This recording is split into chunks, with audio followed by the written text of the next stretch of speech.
The free world stands strong against aggression in Korea. Ethiopia, a member of the community of free nations, has sent men into the offensive against communism's armed attack. Ethiopia is helping to combat the menace in Korea. It is not strange that Ethiopians should be fighting aggression so far from home, for they have taken their rightful place among the free and independent nations of the world.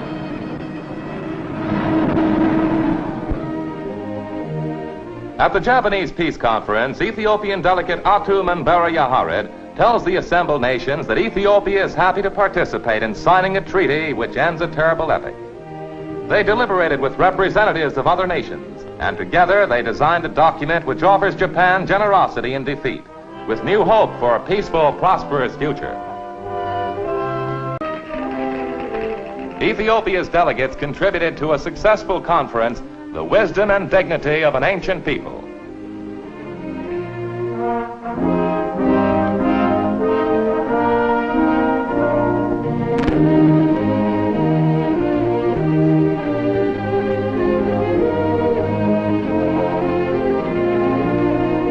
Recognition of Ethiopia as a factor on the world scene led to the recent signing of a treaty of friendship and commerce between Ethiopia and the United States.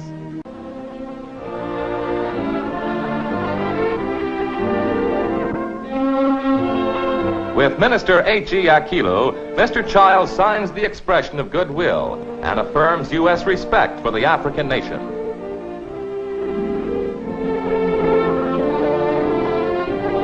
Later, at the Imperial Palace, His Imperial Majesty Haile Selassie receives the ambassador and his staff. His Imperial Majesty's signature completes the ceremony.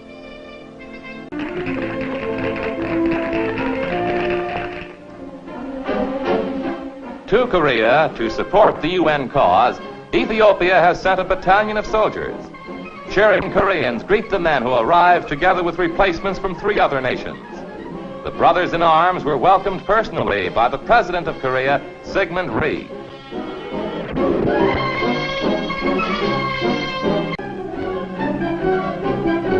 Previously, Ethiopia contributed $100,000 for medical assistance to the men of other nations already in the battle.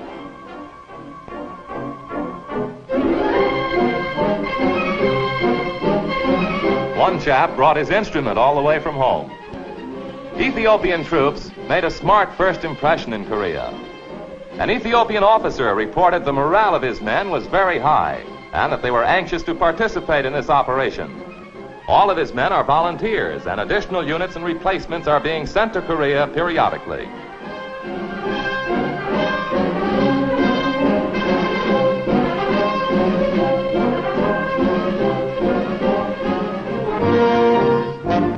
Here, the battalion's first campsite is established.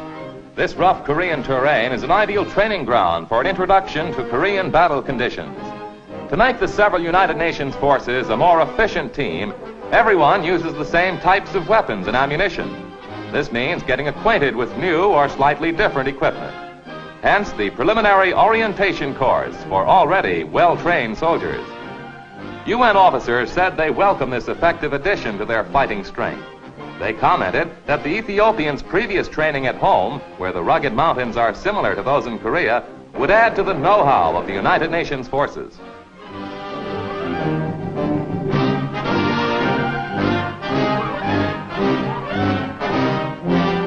The men accustom themselves to UN signal equipment. The international force must be in constant touch by telephone and radio. This classroom just behind the front lines was a battleground half a year ago.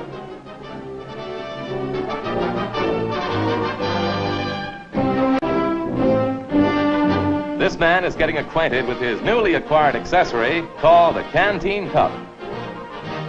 Foot soldiers working with tanks are making important gains in Korea. The men get an insight into the effectiveness of the new combat equipment.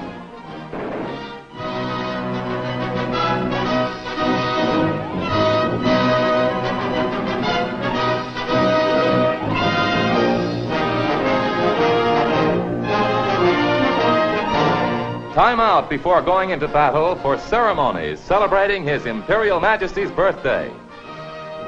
An officer reads a message from the Emperor. Dances reminiscent of happy moments at home are the order of the day.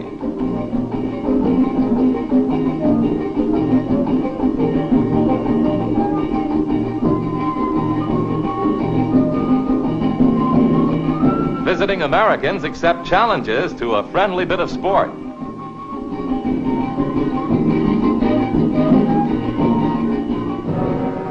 The men collect their equipment and assemble for the trip to the battlefront. Soon they will be fighting alongside other soldiers from the United Nations. With their aid, the communist aggressors will be repulsed.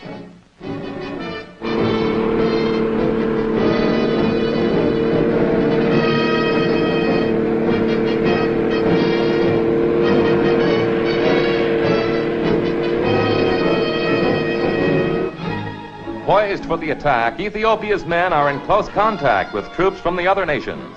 Side by side, they enter the battle.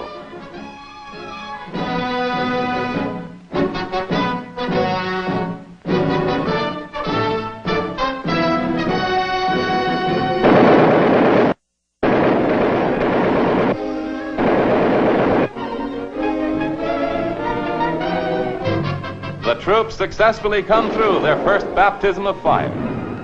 Ethiopia, realizing communism's threat to independent peoples, will uphold its contribution to the free world. Ethiopia's faith in collective security has been affirmed. The presence of its men in Korea reinforced the principle of the UN Charter that aggression, to succeed anywhere, is a threat to free peoples everywhere.